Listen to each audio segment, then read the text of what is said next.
Video में नजर आ रहे ये भैंस के कटड़े देखने में तो साधारण लग रहे हैं, लेकिन ये पूरे विश्व में अब तक के सबसे खास कटड़े हैं। ये कटड़े अब तक के उपलब्ध बेहतरीन झोटों में से एक साथ क्लोन से तैयार किए गए कटड़े हैं। इनमें से 7 कटड़े मुर्राह नस्ल के एक ही झोटा M29 के तथा एक कटड़ा 2015 में क्लोन से तैयार किए गए गौरव नामक झोटे का क्लोन है। ऐसा विश्व में पहली बार हुआ है जब एक झोटे के एक साथ 7 क्लोन कटड़े और पहले से क्लोन किए गए एक झोटे से रीक्लोन करके एक कटड़ा तैयार किया गया है। ऐसा करके केंद्रीय भैंस अनुसंधान संस्थान हिसार के वैज्ञानिकों ने एक वैश्विक कीर्तिमान स्थापित किया है। आम बोलचाल की भाषा में कहें तो ये सभी 8 कटड़े मौजूदा झोटों की फोटोकॉपी हैं। फिलहाल इनकी उम्र 3 से 4 माह की होगी, लेकिन बड़े होने पर ये हूबहू एक जैसे नजर आएंगे और इनकी क्षमता व गुणवत्ता भी एक जैसी होगी। ये क्लोन कटड़े हिसार स्थित केंद्रीय भैंस अनुसंधान संस्थान के वैज्ञानिकों ने कई साल की मेहनत के बाद तैयार किए हैं। NASF प्रोजेक्ट के तहत क्लोनिंग तकनीक से कटड़े तो मार्च अप्रैल के माह में तैयार हो गए थे, लेकिन लॉकडाउन के चलते इस उपलब्धि को दुनिया के सामने नहीं लाया जा सका था। गुरुवार को भारतीय कृषि अनुसंधान परिषद के स्थापना दिवस पर इस उपलब्धि को दुनिया के सामने लाया गया। हिसार में CIRB के निदेशक डॉक्टर सतबीर सिंह दहिया के अनुसार देश में श्वेत क्रांति के लिए भैंसों का योगदान सबसे अहम है। देश में लगभग 11 करोड़ भैंसों के प्रजनन के लिए उपलब्ध झोटों की संख्या काफी कम है। ऐसे में उच्च नस्ल के झोटों की संख्या बढ़ाने के लिए क्लोनिंग तकनीक काफी क्रांतिकारी साबित होगी। फिलहाल प्रयोगशाला में क्लोनिंग से तैयार 8 कटड़ों से उनके जीवन काल में लगभग 10 लाख सीमन डोज तैयार की जा सकेगी। आज ये हमें अनाउंस करते हुए बहुत खुशी हो रही है कि आज हमारे संस्थान के लिए बहुत बड़ा दिन है कि माननीय कृषि मंत्री श्री नरेंद्र सिंह तोमर, जो भारत सरकार के मंत्री हैं, उन्होंने आज हमारी एक बहुत बड़ी उपलब्धि को अनाउंस किया है, जिसके अंतर्गत हमारे 8 कटड़े जो क्लोन से तैयार किए गए हैं उनका जन्म आज हमें माननीय मंत्री जी ने अनाउंस किया है। परंतु इन कटड़ों का जन्म आज से 2-3 महीने पहले ये पैदा हो गए थे, तो कुछ समय लगा ये कोविड की वजह से, तो आज वो अनाउंस हुआ है। उसके लिए मैं पूरे डॉक्टर प्रेम सिंह यादव और उनकी टीम को बहुत बहुत बधाई देता हूँ। और ये जो हमारे संस्थान की उपलब्धि है, ये हमारे इस देश के लिए, इस पूरे विश्व के लिए मैं कहूँगा कि एक बहुत बड़ा मील का पत्थर साबित होगी, क्योंकि आज हमारे जो देश में जो सीमन का, भैंसों के सीमन के लिए उसकी बहुत कमी है। करीब 1200 उत्तम नस्ल के सांड उपलब्ध हैं देश में और करीब 7 करोड़ टीके जो हैं 7 ये हमारे पास उपलब्ध हैं। परंतु अगर हम देखें तो 2024-25 तक ही हमें 5600 इसके सांडों की ज़रूरत पड़ेगी और 15 करोड़ के करीब हमें टीकों की ज़रूरत पड़ेगी, जिसके लिए क्लोनिंग एक बहुत ही अच्छा माध्यम है कि ये जो बहुत कम समय में अच्छे उत्तम नस्ल के सांड तैयार किए जाए। सर, ये जो 8 कटड़े तैयार किए गए, कौन से भैंसे के क्लोन तैयार किए? ये M29 एक भैंस है, एक झोटा है, उसके 7 क्लोन तैयार हुए हैं और एक 2016 में 15-16 में जो हमने एक हिसार गौरव नाम का कटड़ा तैयार किया था क्लोन, उसका एक जो झोटा है वो एक रीक्लोन एक और बना है उसका। इस प्रक्रिया में कितना समय लगता है क्लोन तैयार करने में, और ये किसानों को किस तरीके से सीधा फायदा पहुंचा सकते हैं? जैसा मैंने बताया कि इस प्रक्रिया में पूरा तो टाइम लगता है। जैसे पिछले साल जो हमने शुरू किया था तो पूरा 2-3 साल लग गए हमें 7 क्लोन बनाने में, और किसानों को ये सीधा फ़ायदा इसलिए पहुंचा सकती है कि किसानों को आज जो सीमन की अवेलेबिलिटी बहुत कम है, तो सीमन की अवेलेबिलिटी बढ़ाने के लिए या सांडों की अवेलेबिलिटी बढ़ाने के लिए, सांडों की जो मांग है उसको पूरा करने के लिए क्लोनिंग एक बहुत ही अच्छी टेक्निक है और क्लोनिंग से ये किसानों के लिए बहुत ही फ़ायदेमंद हो सकती है। 8 जो झोटे जो तैयार हुए हैं वो कितने समय में सीमन के लिए तैयार हो जाएंगे और कितना सीमन जो अवेलेबल कराना है? 2.5 साल का कटड़ा जब इनकी एज हो जाएगी, 2.5 से 3 साल तक ये सीमन देने लग जाएंगे। और एक झोटा जो है ये अपनी एक उम्र में 1 से 1.5 लाख तक टीके तैयार कर सकता है,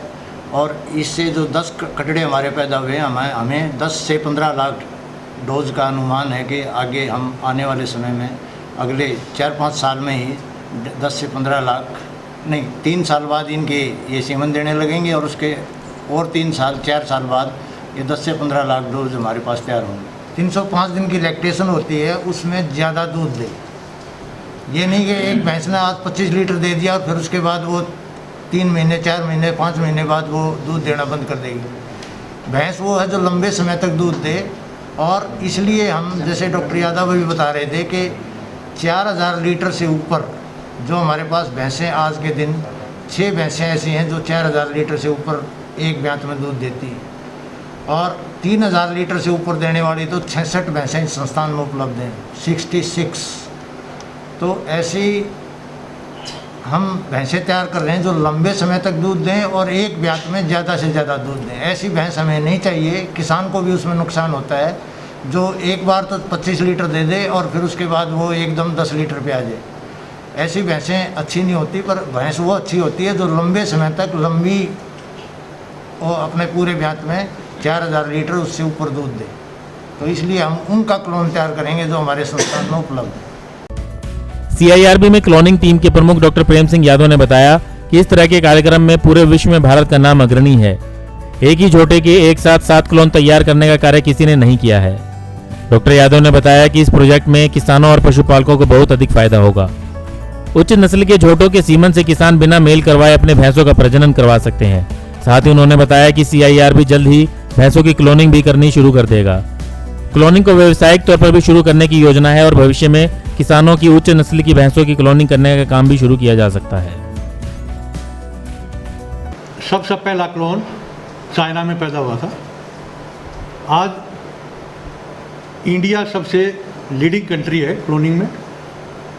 NDRI करनाल ने इसको 2009 में पहला बच्चा पैदा करके शुरुआत की थी, और हमने उसी टेक्निक को आगे बढ़ाते हुए यहाँ पर काम किया है। आज केंद्रीय भैंस अनुसंधान संस्थान जो है वो क्लोनिंग में लीड सेंटर है। वहाँ भी काफ़ी बच्चे हैं अभी जिनके सीमन प्रोड्यूस कर रहे हैं, बुल्स भी हैं और फीमेल्स भी हैं जो दूध भी दे रही हैं। यहाँ पर हमारे पास जो प्रोजेक्ट है अभी वो मेल पर है, इसलिए हमने 2015 में भी हमारा मेल आया था और 2017 में आसामी बफलो का क्लोन पैदा किया था। इस बार जो है इस नए प्रोजेक्ट में हमने 8 क्लोन पैदा किए हैं। और क्लोन पैदा होना जो पेट में जो बच्चा रहता है वो टाइम लगभग बराबर है, तो 11 महीने लगभग 305 दिन से 320 दिन के बीच में लगभग बच्चे पैदा होते हैं, तो 1 साल तो लगभग उसी में लग जाती है। जो बच्चा हम लेबोरेटरी में तैयार करते हैं उसमें हमें 8 दिन लगते हैं। 8 दिन में हमारा बच्चा उस स्टेज पर आ जाता है कि जिसको हम वापस भैंस में प्रत्यारोपित कर सकते हैं। तो 8 दिन का बच्चा जो भ्रूण होता है उसको डालने के बाद फिर वो भैंस प्रेग्नेंट होती है, जैसे नॉर्मली प्रेग्नेंट होती हैं, और उसके बाद जो बच्चा वो बढ़ना शुरू होता है। तो ये 1 साल का टाइम तो बच्चा पैदा होने की प्रक्रिया में लगता है। बाकी क्योंकि हमारी जो टीम, जैसे बताया निदेशक महोदय ने, बड़ी कुशल टीम है आज की डेट में। विश्व में इसके मुकाबले में भैंस की क्लोनिंग में कोई टीम नहीं है, तो हमारी टीम पूरी तरह ट्रेंड है। तो हमें उसमें बनाने शुरू करने में कोई समय नहीं लगा।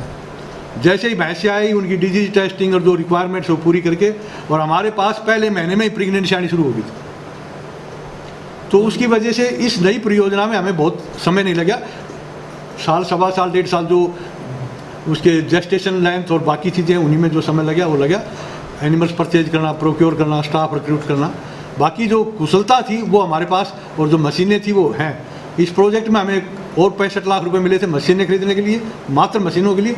बाकी तो ये 3-4 करोड़ रुपए का बजट मिला हुआ है। तो उन मशीनों का उपयोग आज से 10 साल बाद तक भी होगा। जो आप लोग पूछ रहे थे कि कीमत क्या है, तो कीमत 2 तरह की चीज़ें हैं। कुछ असेट्स जो हैं वो लंबे समय तक यूज होते हैं, कुछ कंज्यूमेबल्स हैं। तो जैसे निदेशक महोदय ने बताया, ये 5 लाख भी हो सकती है, 10 लाख भी हो सकती है। अगर हम कंज्यूमेबल्स की बात करें, इन मशीनों से 10 साल तक भी हम यूज करके क्लोन बना सकते हैं। तो एक सीधा कोई फार्मूला नहीं निकल सकता, लेकिन अब बहुत बड़ी कीमत नहीं है अगर हम उस क्लोन के सीमन की कीमत को देखें। सर, पूरे विश्व में बात करें तो पूरे विश्व में कितने देशों में 3 देशों में क्लोन भैंस के पैदा हुए हैं।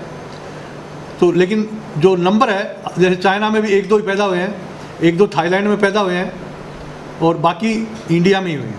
इंडिया में भी 2 संस्थान हैं, केंद्रीय भैंस अनुसंधान संस्थान हिसार और national dairy research institute Karnal. और एक भैंस एक ऐसा पशु है जो इस देश में अब तक क्लोन किया गया है, बाकी बड़ा एनिमल कोई भी क्लोन नहीं किया। कॉलोनी की बात की जाए तो अभी तक जो है झूठों को मतलब कटरों को जो है हमने किया क्लोन किया है, तो अगर भविष्य की बात करें तो क्या ऐसी कोई योजना है जिसमें कमर्शलाइजेशन किया जाए कॉलोनी को लेकर, जिससे किसान अपने भैंसों की कॉलोनी करा सकें?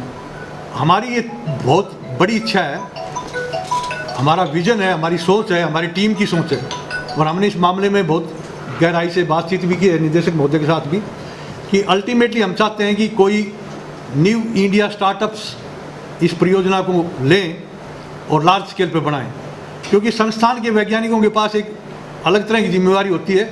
जो लार्ज स्केल प्रोडक्शन है वो किसी भी देश में किसी भी रिसर्च टीम जो लेबोरेटरीज हैं साइंस की वैज्ञानिक, वो एक बड़ा करके दिखा सकते हैं कि इसकी फिजिबिलिटी है। बाद में जो टेक्नोलॉजी है वो हम कॉमर्शियल एंगल से जो भी इच्छुक हो उनको देने के इच्छुक हैं।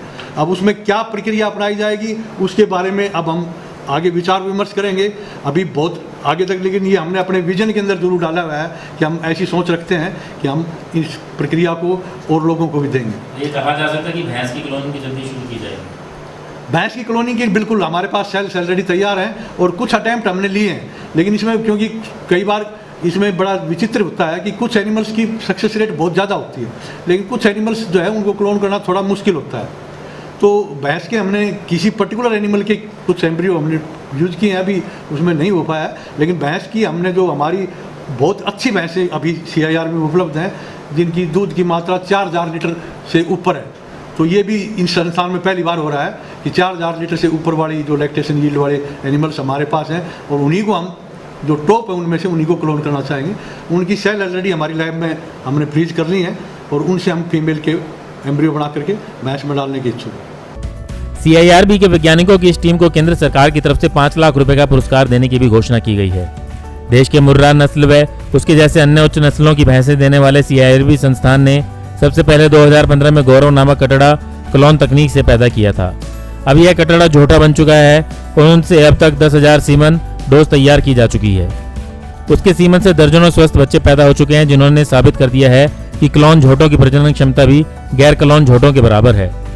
क्लोन तकनीक को लेकर विश्व में लोगों के अपने अपने पक्ष हैं, लेकिन इस तरह की तकनीक का सही तरीके से इस्तेमाल हो तो ये फायदा देने वाली तकनीक ही कही जाएगी। ब्यूरो रिपोर्ट, नई ताज़ा न्यूज़, हिसार।